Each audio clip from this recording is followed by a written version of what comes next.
Jill here, Special Needs Mom Talks.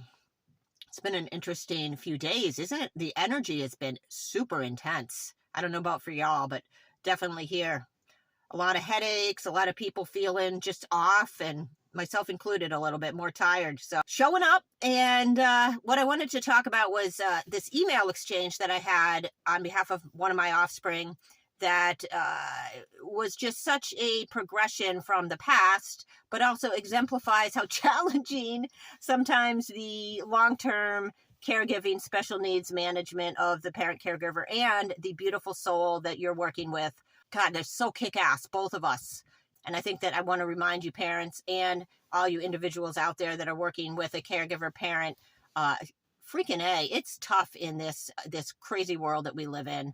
And there's just not the value given that we know is the reality. So as a parent, when things come up after 26 so years of advocating and stuff, sometimes you don't want it to rock the boat. You know, we are supposed to be in the moment all the time. And yes, I do live that way. I try to be in the moment as much as possible. But reality says that there's a lot of stuff from the past that informs the future, particularly as a TSC mom. So it's really hard to shut that remembrance down of the last crazy shit that happened when something similar starts to come up in a school setting or whatever. I get this email, oh, so-and-so's not doing what's going on, seeming a little off, just wanting some more information. And instead of the emergent call, like, oh my God, something's really dramatic is happening, these behaviors are happening, you got to come down here right now, or somebody's having a seizure. It wasn't that. It was this slow burn into this email. And I was able to observe myself and observe the pull to go into the trauma loops from the past of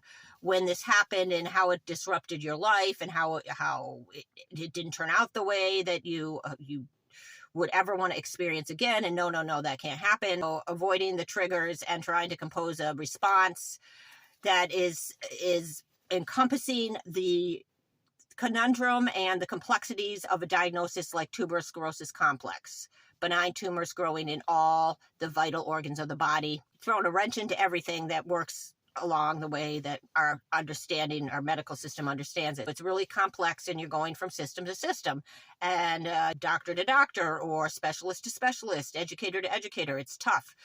And for the parent to keep up to is tough. All that factored in. How do I respond? Because what my goal was to inform them that I was letting them in on this information that would be helpful for them to know about my son, but I was also felt like I was a little bit risking that it might not be used for my son's evolution overall, because that's what I've seen. All these systems come in and they pick apart the problem, or they've got to find a problem when a lot of times there's so many variables at play that to define the problem just negates the lesson that can be learned from the experience. So anyways, if that makes any sense, I write back like that. And I was able to express the past experiences and the fact that it most likely is, I felt like saying, duh, of course, what could it be? The kid has this diagnosis of tuberous sclerosis, bunch of medications, history of past trauma, parents went through a divorce, mother had instability. What else happened to these kids? Like I said, medication changes, school changes, and the added benefit of going out into a world that is not prepared for him. So, damn, that's kind of what I needed to express out to the team. And I feel like I did it a little bit. We'll see how it goes. And I just want to thank my son for giving me the opportunity to work with him to evolve my own understanding and compassion for all the variables that are at play in these situations. And I wonder why probably our prison system is full of individuals with intellectual disabilities, mild intellectual disabilities, because there's so many, they're stacked up against so many barriers to accessing the kind of normal life that they want. It's just hard. So I don't know whether we did better or not, but was my talk for the day. Peace out, y'all.